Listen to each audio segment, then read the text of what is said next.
Well, good evening, everyone, and in some cases, good morning, and welcome to our second Marketing Institute Ireland Global Marketing Leadership Programme Fireside Chat, developed in conjunction, of course, with Berkeley Global, UC Berkeley. And only last week, I was just informed, Forbes announced Berkeley as the #1 college in the US, ahead of some pretty impressive competition, I'm sure we all know. So congratulations to all the team in Berkeley on that achievement. This program that has been developed is a world first and talks to the 4 essential core competencies that empower marketing executives to lead digital transformation in their organizations. They are data-driven business intelligence, customer-centric and technology-conscious marketing, strategy and leadership, and of course, organization and change management. At our last Fireside Chat, we heard from Pat Reed, who spoke about agile leadership, and it gave a sense of the themes that would be discussed through the program. And today we are going to get a flavor of the themes in the marketing pillar. But before we get into that, I'm delighted to be joined today by Robert O'Driscoll, Consul General of Ireland to the Western United States. Robert assumed his duty as Consul General of Ireland in 2017 in San Francisco. And Robert, I'm delighted to say today will address the audience in a few moments and talk to the opportunities about this program presents in connecting with the incredible network and companies, of course, that are operating and leading the way in the Bay Area. Prior to his appointment as Consul General, he was Deputy Director in the Trade Division in the Foreign Ministry. In 2015, he was the first Irish diplomat chosen to participate in a public-private staff exchange program in which he was seconded to the Avalon aircraft leasing firm in Dublin. He previously served as Private Secretary to Ireland's Deputy Prime Minister, Taoiseach, of course, as we know, to the Foreign Minister from 2013 to 2015 as well. He has also served in Dublin in the Foreign Ministry in the Development Cooperation Division on EU matters and in the Political Division.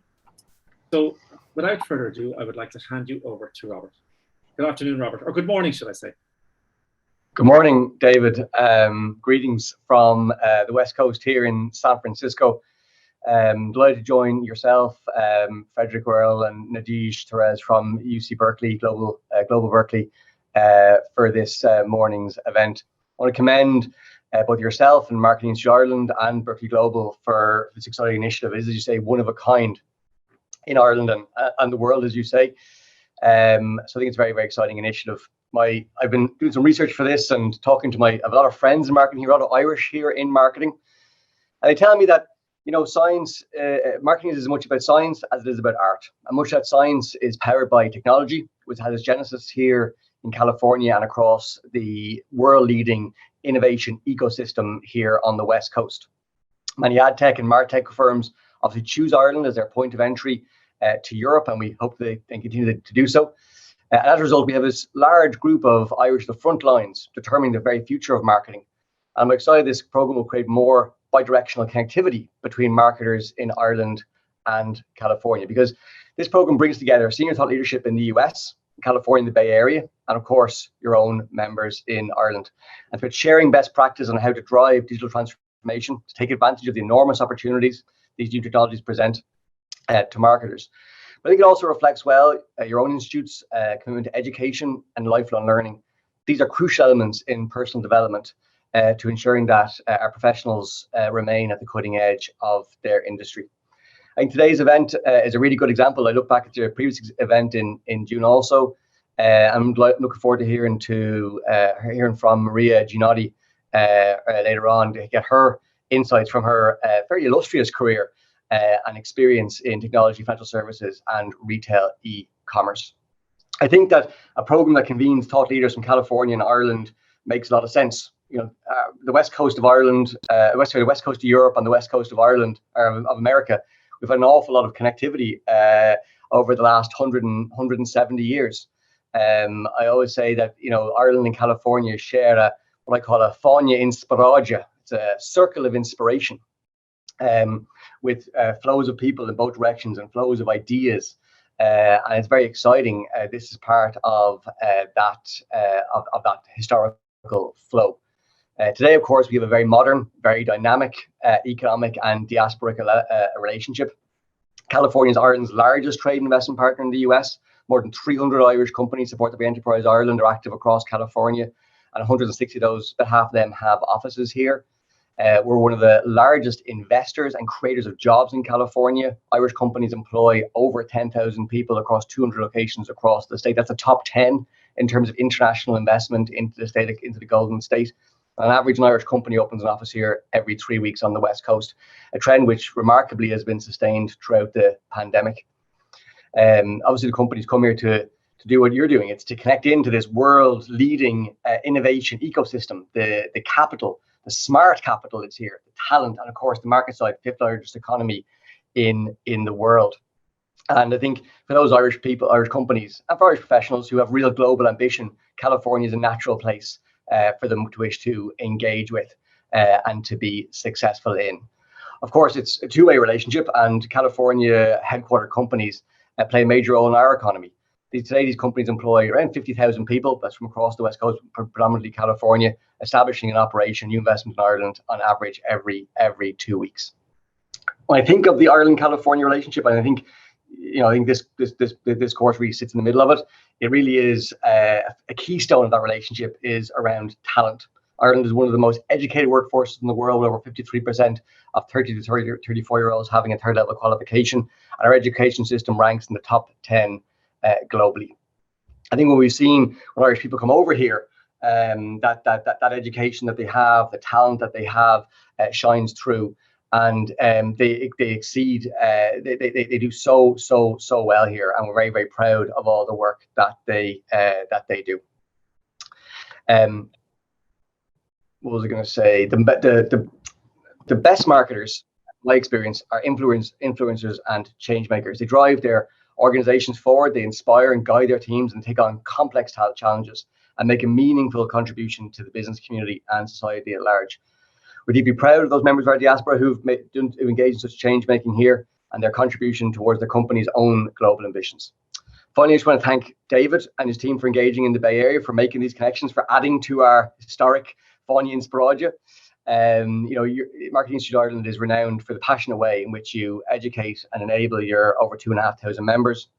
I think those members are the backbone of Ireland's development towards being a global hub for marketing expertise. Initiatives such as the Global Marketing Leadership Programme are important in this regard. This venture harnesses the talents of Silicon Valley for your members, and also the potential to engage our diaspora community here, which are really, really welcome. It's an important initiative, and one that I and the consulate here are happy to support today and into the future. And just to say, we're going to open Ireland House San Francisco. It's due to take occupancy later on this year. And of course, as the public health situation stabilizes a little bit, we hope to welcome you, David, and your members here in the Bay Area into our new home in San Francisco, hopefully next year when normal travel resumes. So until then, good luck with the program, and I look forward to working with you again in the future. Thank you very much. Thank you very much, Robert. I really appreciate those kind words. And I think you said something that really hit me there was you talked about influencers and change makers. And I think you're absolutely right. That's what this program talks to. It talks to actually taking that leadership and influencing role, and ultimately what is digital transformation only to become a change maker. And so thank you so much for that. It chimes beautifully with what we're trying to achieve with the program. So thank you, Robert. And also joining us today, I'm delighted to say, as I click forward, is Frederick T Pearl, who is the Associate Dean of Academic Affairs at UC Berkeley Extension. And Frederick has been instrumental in the development of this program with ourselves over the last 8 or 9 months, I think at this stage, Frederick. But Frederick is a researcher specializing in innate human behavior and an expert in academic innovation and design. And at Berkeley, he is developing fully integrated transdisciplinary study programs that allow students and lifelong learners to acquire the specific skill set they need to succeed in their careers in the upcoming fourth industrial revolution. With his team, he brings together world-leading researchers from Berkeley and industry experts from Silicon Valley who work and teach at the forefront of academic innovation. So as you can tell by what I've just told you there, Frederick has been instrumental in developing the modules and ultimately the content for the program that obviously is going to be kickstarting in January. So Frederick, if you want to say a few words in relation to it. Thank you so much, David, and thank you so much also, Robert, for being here. This is an amazing opportunity, and particularly also thank you for Maria to be here today to share her insights. For us at Berkeley, it's really an absolute pleasure to work with Marketing Institute Ireland.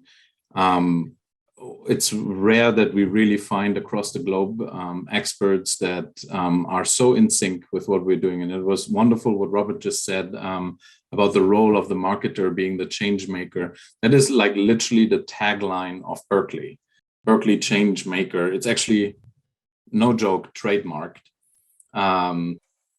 That's what we perceive our university is built for. It is an entire university made by change makers for change makers since its inception. It is also now, as you mentioned, thank you very much for pointing that out, ranked by Forbes #1 college in the US for that specific reason. And why is that important? It's not important in the sense of us boasting about it. It's actually just understanding what is behind it. And Forbes even had an entire article published why Berkeley made it to the #1. And the reason is access. It's the ability to provide people access to networks and experts, either in industry or in research, that are usually inaccessible for anyone. Other than the very, very few very privileged people who make it maybe into an undergraduate or graduate PhD program, or who make it into even the San Francisco Bay Area, all of these things are not accessible, and particularly not necessarily accessible to people of all different types of backgrounds. So this is what we pride ourselves on, is the ability to serve as a hub and serve as a connector. And the idea that we are able to connect with other marketing experts in Ireland is particularly exciting for me, not only because I love Ireland, I've been there a lot in the past, but also with the Marketing Institute specifically, because I'm also a marketer, so I'm with colleagues. I'm absolutely enchanted to be able to work with you on this program. I'm able to provide insights to anyone who is interested from our perspective, from the Berkeley perspective, on how the program works. One thing that I can quickly say at the beginning is exactly what David said. This is not a program the way you might remember what college or university is like at all. This is a program that's tailored for high-level managers, executives who are not looking to write essays and do assignments, but who are actually looking to add to their expertise the nuggets, the knowledge that might come out of particular companies, out of the networks, out of research in the field of marketing, consumer-centric marketing and technology, data-driven business intelligence, and particularly using these competencies and learning how to use these competencies to drive digital transformation within a company. So with this, again, thank you so much for all the collaboration that we have been able to have with you, the content creation, the insights that we were able to build together, David and Jenny and your team. It's really a great pleasure. And thank you, Maria, for being here today as a panelist. I'm very much looking forward to this fireside chat. Great. And thank you, Frederick, for that. And as I said, Frederick is going to be around. If anybody has any questions in relation to, I suppose, the learning experience or anything in particular that's specific to Berkeley, by all means, put the questions in the chat or the Q&A, and I'll put them to Frederick maybe after Maria has spoken. But I think what you talked there about access and networks really speaks to why, obviously, Berkeley is the perfect partnership for ourselves. So thanks for being here as well, Frederick. And last, but certainly not least, we are delighted to be joined by Maria Gianotti, who is the head of revenue marketing at Unbabel. And just so you understand, from Maria's perspective, she has extensive marketing experience in technology, financial services, retail, e-commerce, to name but a few of the sectors. Her speciality is driving high-performance inbound and outbound marketing programs that target enterprise and mid-sized companies across the retail, e-commerce, travel, hospitality, tech, and finance sectors. She also served as the former president of the American Marketing Association in San Francisco, the largest association of marketeers for marketeers in the US. And today, Maria is really going to give us a kind of an overview of the marketing pillar of the program that will very much, I suppose, focus on AI automation and customer mining, UX, of course, unique experience design, emerging platforms, and data-driven personalized content, to name just a few of the verticals. So without further ado, Maria, I'm going to hand over to you, and I'm going to stop sharing my screen. And I'm sure if anybody has any questions for Maria while she's presenting, or maybe at the end, if you just put them in the chat in the Q&A, and I'll put them to Maria. And Maria, no doubt I'll probably jump in and out and ask an odd question or two as you're speaking as well. So I'll hand over, and I think, Christina, you're going to share Maria's slides. Great, thank you, David, and thank you, Frederick and Robert. It's so nice meeting you. I love what you said about marketing being all about art and science, which is so true. I'm super excited about this topic as I love everything related to technology. As head of revenue marketing at Unbabel, which was mentioned, we have an AI-powered translation platform for customer support and operations teams, where I run initiatives for all of our programs to drive demand and generate revenue.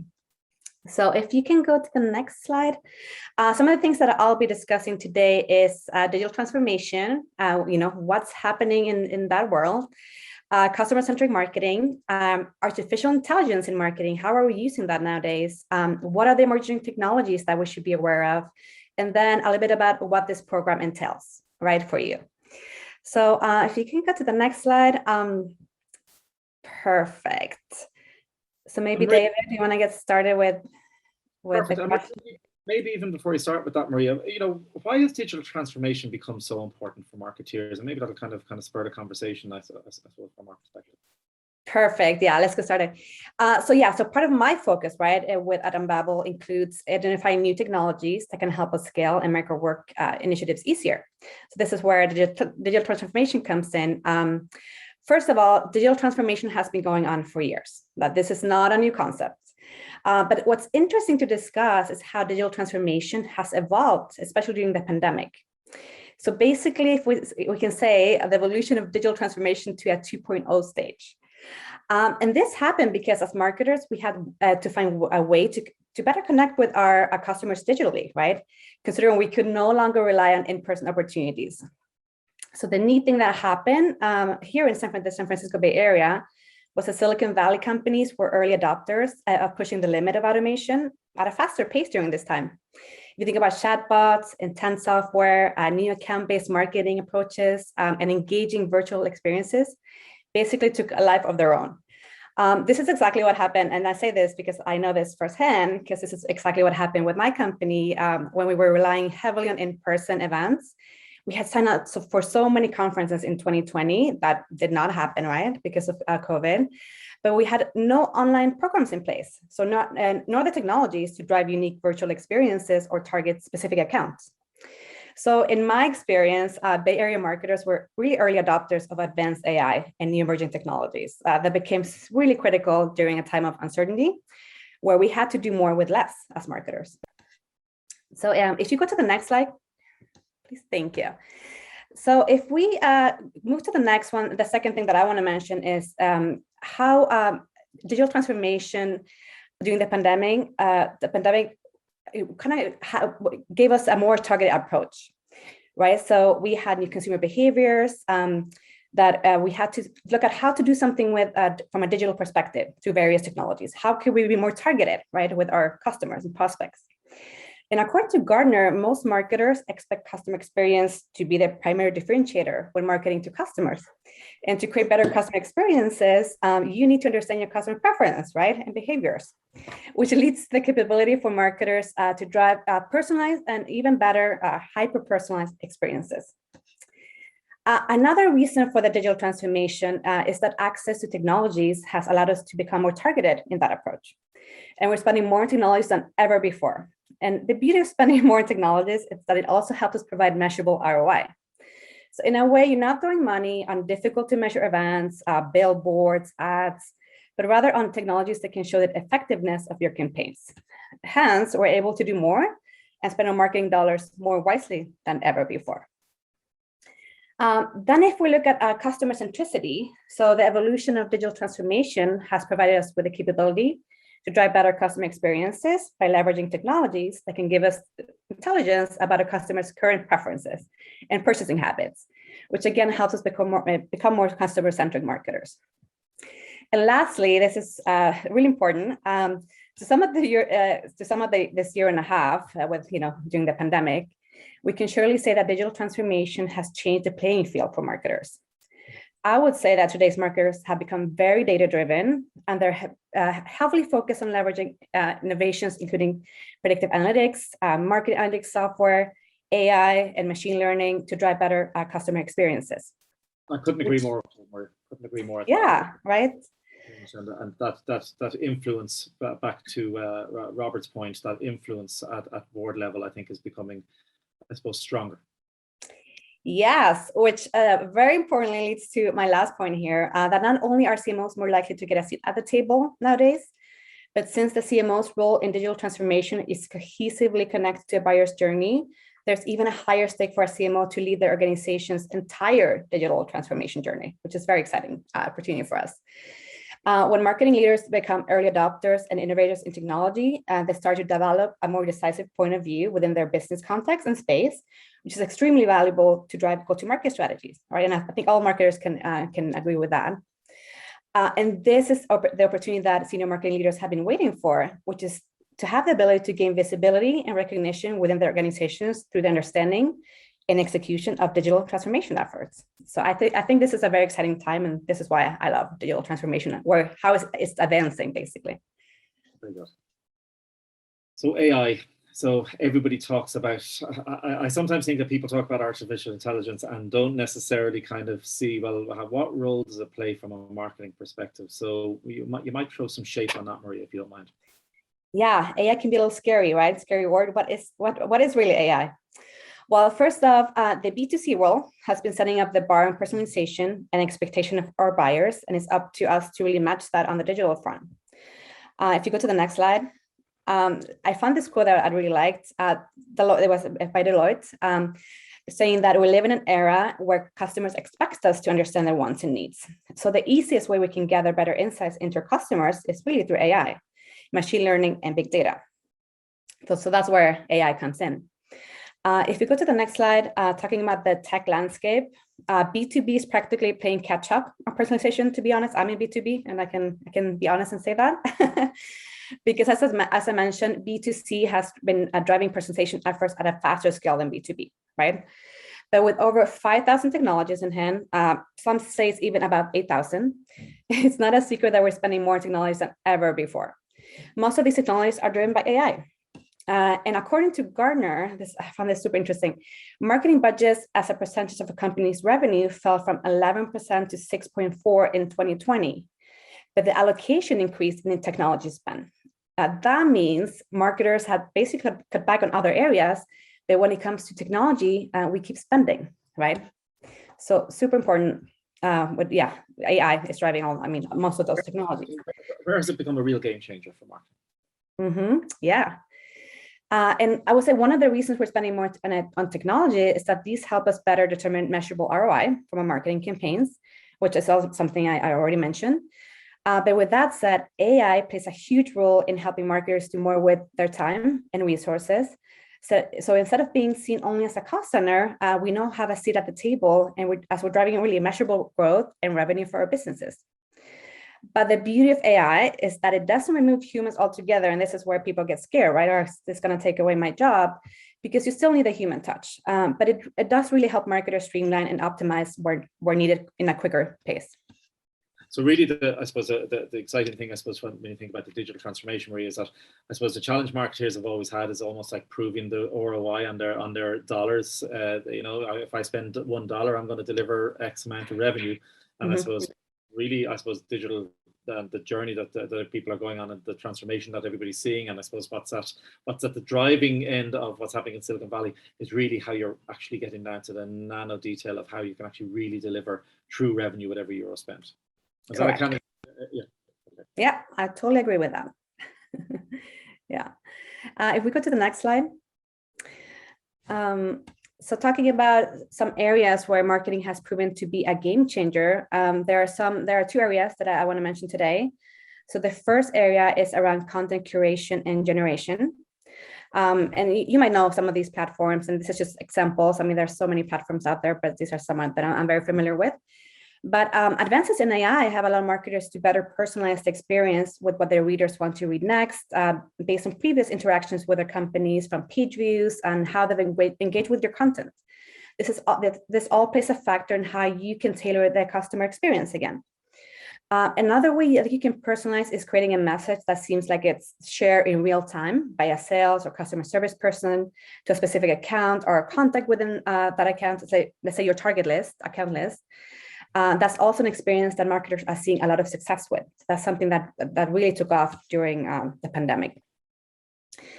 And if you go to the next slide, the next area I wanted to call out is around chatbots.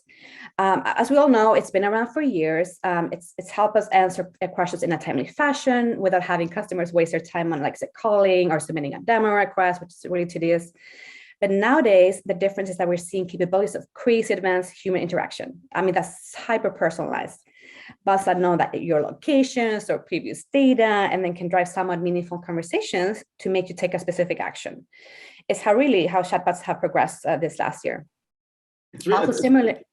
Sorry. Ahead, I was just going to say, it's really interesting because when you think about chatbots, everybody goes, oh yeah, no, we have chatbots. But it's only when I was talking to you last week that I kind of got to a sense. I said, my God, if I worked in utilities or insurance or banking, retail, like the opportunity to kind of connect with companies and see what they're doing, in the immersion phase of this program would give you a real step forward in relation to the competition, because you could end up connecting with a company that is doing some amazing stuff in the chatbot space that you could actually bring back to your organization and could really see what they're doing. And that to me is what excites me about for the participants of this program, is that they really do get a chance to get not just an insight and a look into the unpublished things that are happening in Silicon Valley, but they actually get an opportunity to connect with these people, have conversations with these people, and potentially collaborate.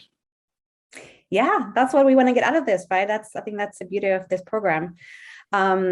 Yes, chatbots have definitely taken a life of their own, and we also keep seeing a lot of acquisitions to make these even better, have more intelligence, insights. So this keeps progressing.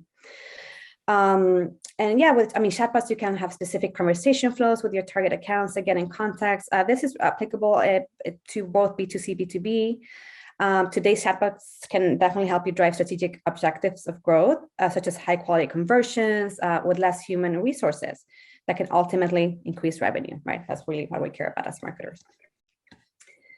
And then moving on to the next topic. So what are the types of emerging technologies, platforms that are helping marketers to be more targeted and personalized in their approach? So there's obviously so many out there, Maria, but what are the ones that, I suppose, give us a flavor of what's out there? Yes, there are so many, right? So I'll pick the ones that I thought were not more interesting, but that were kind of leading the way of these type of technology, or leading the way into the technology of emerging technologies. There's so many cool ones, right? But so I would say an emerging technology that most B2B marketers gravitated towards during the pandemic was buyer intent. And if we can go to the next slide, so you can kind of see what that looks like from just snap view. The reason being was because our buyers were spending more time online. Marketing budgets were getting cut, as I mentioned. So we had to find a more affordable, but still digitally friendly way to find our buyers. With buyer intent platforms, we're able to capture known, unknown intent signals to determine which buyers are in market and our sales team should focus on, as well as which prospective buyers we should spend ad dollars towards. This is something actually I use for my company that is super important for us, because we're in the B2B space and we have a target account list, and we have a small sales team that needs to be very focused. And these intent signals told us when buyers were exploring solutions taken from their search and behavioral data. So that was habits, right? So that's what's super important for us. And basically, intent data consists of first, second, and third-party elements, and identifies when companies are actively researching specific product categories. So it's super useful. The next one I wanted to mention, if you can move the slides, Christina. Okay, so the next one, this is buyer intent. This is kind of how it looks, everything you can get with buyer intent, by the way. But I'll, of course, during this program, we'll talk a little bit more about that in depth. But maybe we can go to the next topic. The other one I wanted to mention, it's an important emerging technology for B2C marketers. It's customer analytics platforms, applicable to both actually B2C, B2B, but it can help you define what features and customer actions lead to outcomes and where to double down. So it's mostly used by B2C, but it could be beneficial for a B2B marketer as well. These help marketers get more information about customer behavior and product data that can help them improve messaging, buyer journeys, and learn about the paths customers take to your desired outcome. And most importantly, which behaviors lead to conversions or drop-offs, right? So that's really important intelligence you can get from those. And if we go to the next slide, talking about predictive marketing, both applicable to B2B and B2C, can tell you who your next customer should be based on data from current customers. Predictive analytics helps marketers in understanding consumer behaviors and trends, predicting future shifts, so they can plan their campaigns accordingly. And that's something we also use at my work. Basically, it uses data models, statistics, and machine learning to predict future events, which is, it's also super important. And as a marketer, if you can think ahead of what's going to happen, you can spend your marketing dollars better as well, right? So yeah, we use this as well. And the last thing I wanted to mention is ad platforms. It's account-based marketing advertising specifically, which allows marketers to target individuals within a specific company with personalized messages at scale. This is mostly for B2B. You can basically automate dynamic campaigns based on a context job title, an account stage of their sales cycle, where they are, in which stage, their industries, and other information in your Salesforce CRM. Or any CRM for that matter. So it's primarily B2B. Is there a B2B solution, or can it be applied to B2C as well, or is it just primarily being used by B2B? This one targets companies and individuals within companies. So if you do a B2C, not really. It's very applicable to B2B. But there might be, honestly. I might not know about it just because I'm not in in that world, but I'm sure there is something similar at least. But yeah, but this one is specific to B2B. And this is honestly not a new concept. ABM advertising has been around for years. But during the pandemic, several ABM platform vendors went through acquisitions to extend their offerings and allow for the next generation of ABM that provide richer account insights, leveraging both AI and predictive intelligence. So David, to your point, there might be some B2C, acquisition, companies that they acquired that provides solutions for both worlds. So that might be a thing. And this is a snippet, of course. There are so many other technologies, but that we will talk more about in the program. But we can go to the next slide. I think we can talk a little bit about the program specifically. I think the one thing, Maria, is I suppose people want to get a kind of a sense of what are going to be the kind of the takeouts. Kind of obviously we're only giving a kind of a broad stroke kind of view of some of the technologies and emerging technologies and how AI is impacting and everything else. But I suppose it's ultimately what can participants of this program expect? Yes, great question.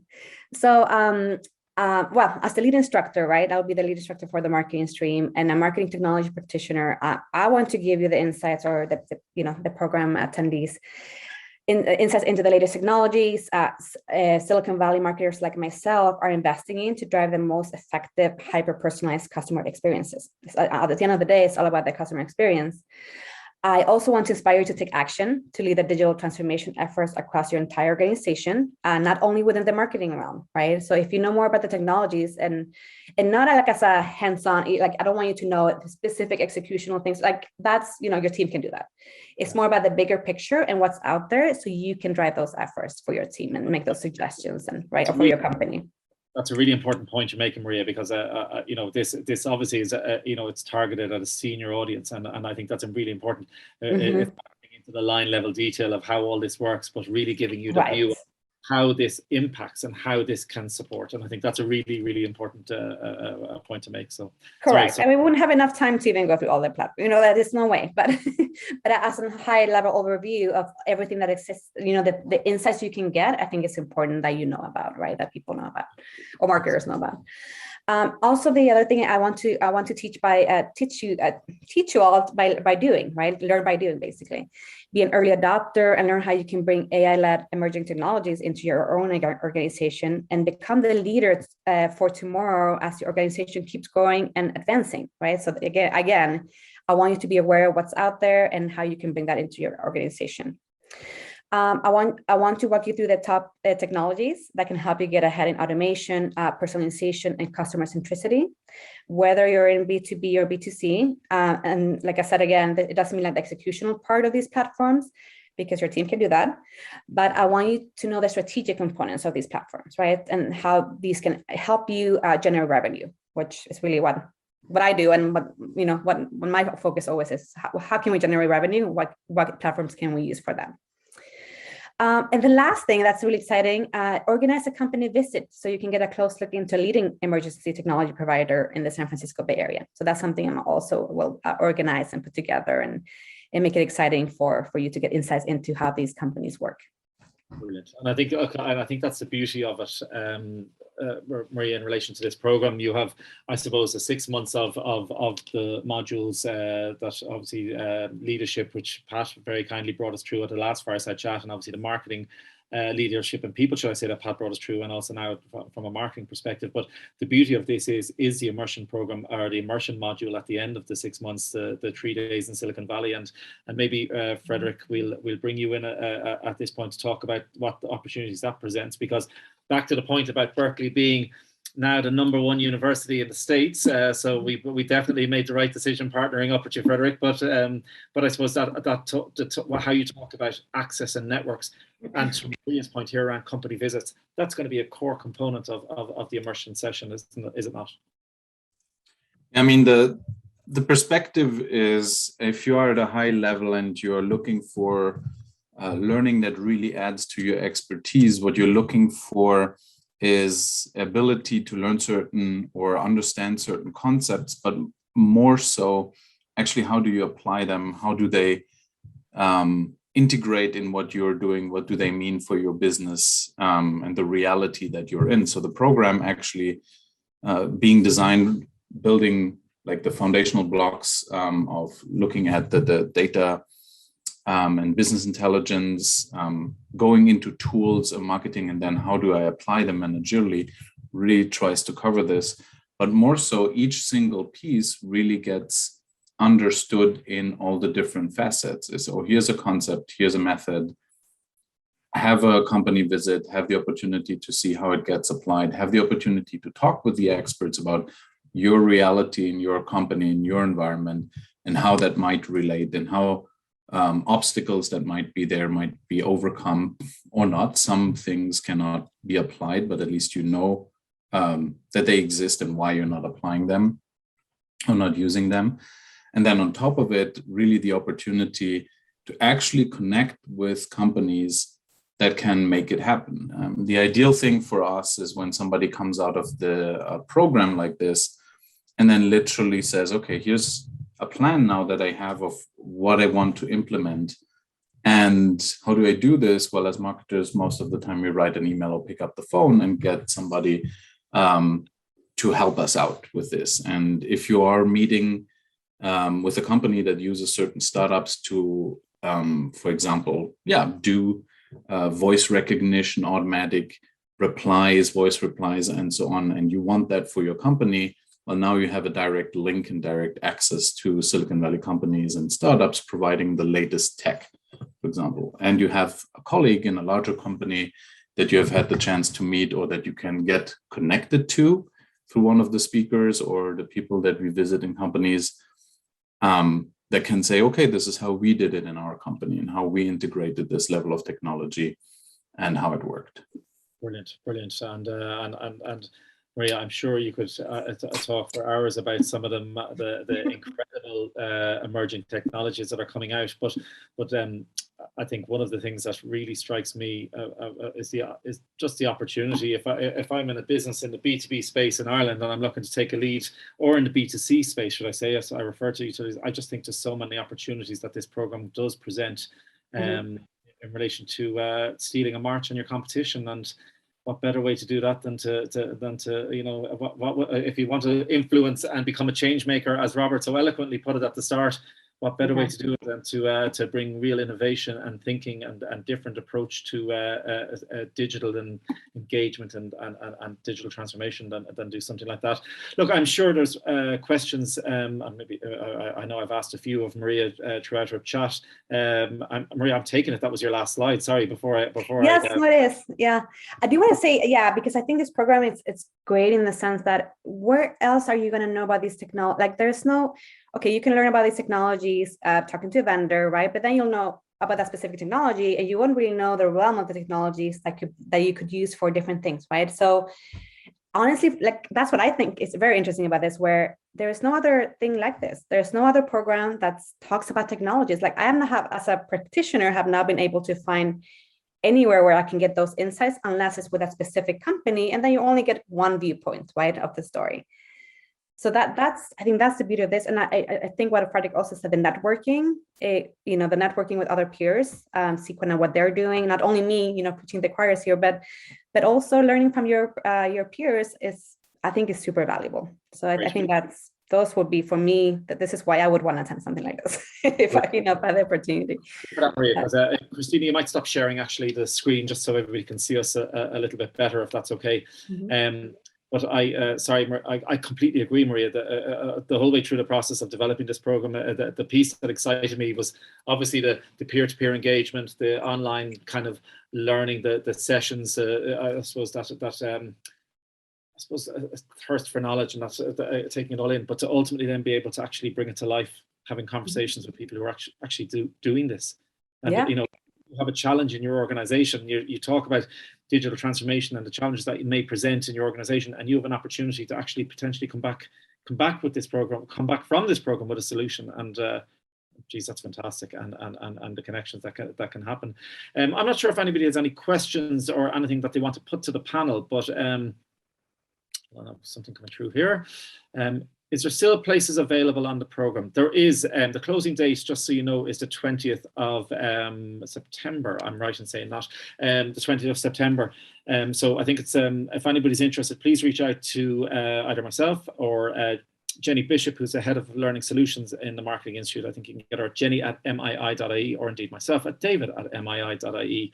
I have a question in here as well. How do I apply? So again, if you reach out to Jenny, she will bring you through that. But it's really a case of, I think what's really important about this program is we want to get the picture at the right level, and certainly the people who are going to be participating in this are all at that stage where they're being challenged and charged with bringing around change in the organization, around bringing agility to the organization.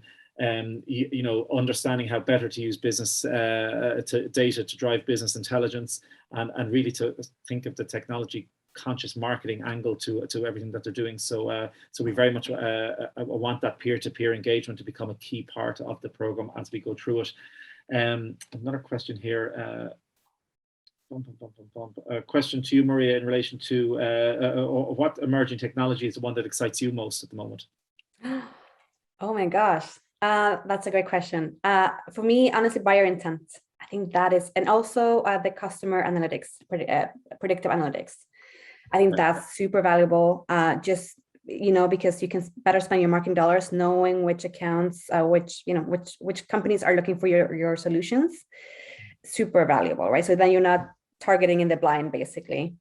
That for me is, I'm in the B2B space, but if I also were in the B2C space, customer analytics, just knowing more about your customers to drive those customer experiences, better customer experiences, and more targeted, in a more targeted approach. I think it's my top two. Okay, very good.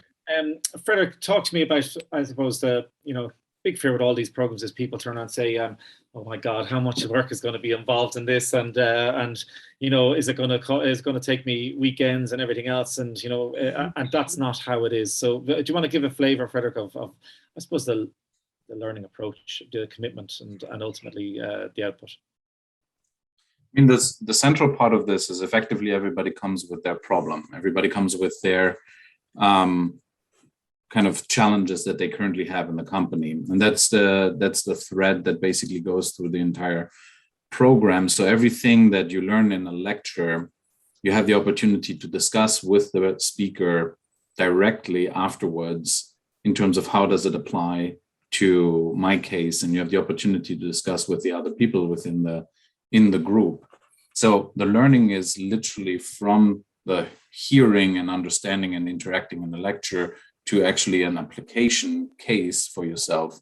Then you have the opportunity to have reading, so articles, for example, if there's things published to prepare for a next speaker or for a next company visit, to just, when you're in it, all the things you hear make sense and are contextualized right away. There is no like write an essay on this and this and try to, I don't know, analyze these things or do quizzes, and there's no moment where you show up and it's pop quiz. Now there's a multiple choice. Oh That's gosh, yeah. really not the case. It's really important to understand that you don't get out of this with a grade, or you don't get out of this with a and like kind of an academic, I did a course or something. You get out of this with a certification that you have been able to incorporate and are now able to apply and use, not just theoretically, but practically, with on top of it the network behind it, solutions that you are actually needing in your job. That makes sense. So it's a radically advanced way of learning. It's not what executive education does either. Executive education oftentimes is really more on kind of like future-facing theoretical applications and so on. I don't want to speak too much about this, but it's also not this. This is really the perspective of, I want to be empowered to drive digital transformation and lead that within my company. My company is looking to me for solutions, and here's an opportunity for me to understand the concepts, discuss them with experts, make connections at home through the people that are participating, and then make the contacts to potential corporations and experts that will actually allow me to apply it. The number one university in the United States of America as well. So who wouldn't want to do that? I'm not sure if there's any more questions, but I hope you found this session interesting. And as I said, if there's any questions or anything that anybody has that they would like to know a little bit more, by all means reach out to either myself or Jenny. We'd be more than happy to chat to you. And equally, if you want to know a little bit more on the Berkeley side of things, Frederick, I know has said that he's more than happy to arrange a call or a quick chat with anybody. Look, what can I say? I think we're coming up to 10 to 5. Can I just say a particular thank you to Robert O'Driscoll for attending the session today, and also for his support. We really appreciate it, Robert, so thank you again for that. Equally, I would very much like to thank Maria for her time today, and I think she's given a kind of an overview, as much as one can in 15 or 20 minutes of I suppose, the market. And not give it all away, right? Exactly. But really feel free for the attendees, listeners of this Fireside Chat, feel free to connect with me on LinkedIn if you have any more specific questions about any of the things I mentioned. I would be happy to answer, anything. Perfect. Well, thank you, Maria, and thanks again for your time today. And of course, Frederick, thank you for your time as always, and your team, Nadej and Christina, for your support. And look, anybody, as I said, the closing date is the 20th of September. If anybody hasn't seen the Fireside Chat or heard the Fireside Chat with Pat Reed, I would strongly suggest you seek it out. If you don't, reach out to Jenny; she'll send you the link. But Pat, who is an incredible lady, gave a sense of what happens from a leadership perspective, the agility, and look, Pat is working with the New Zealand and Australian governments on agile leadership. She also worked with Walmart on the agile leadership and their 2 million employees. So I think that speaks volumes in relation to the expertise that Pat has. So that's well worth watching as well. So if anybody hasn't seen that, reach out. And I was going to say I have one more question, but I don't. It's just thanking everyone for joining. Well, listen, I'm going to say our goodbyes, but thank you very much, everybody. And as I said, reach out if you're interested in participating in the program. Thank you all again. Bye-bye.